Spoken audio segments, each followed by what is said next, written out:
Hello, delighted to be here. My name's Indy Johar, I'm from Dark Matter Labs, and the keynote in the conversation today for me was about actually we're a much more fundamental transformation in our relationship with the world.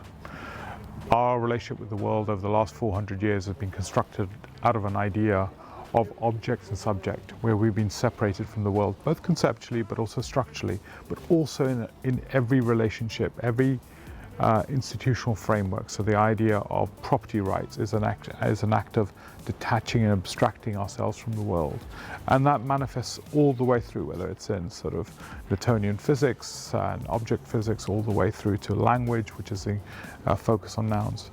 These social imaginaries have constructed a worldview which allows for actually a form of violence. And that violence is the world that we're living in. We're living in that 400-year theory of violence, which is manifested in actually climate change, as we're seeing it, where humans we've generated so much externalities that those externalities are now feeding back to affect us, or whether it's in our water systems, or whether it's in our inequality around us, or whether it's in the biodiversity impacts. So the talk to me was about actually looking at the basis of that relationship and then starting to say, how do we have a much deeper transformation?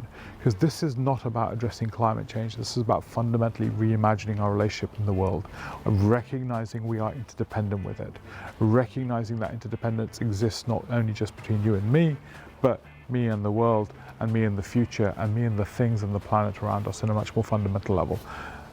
That sounds kind of imaginary and sort of utopian, but the reality is that that reality has to be recoded into our institutional infrastructures, into our theory of money, into our theory of property rights, into our employment contracts. Every aspect of those code, those social imaginaries, have to be rewritten for a new relationship into the world. And I think that's fundamental to making the transition we're in the part of. So thank you.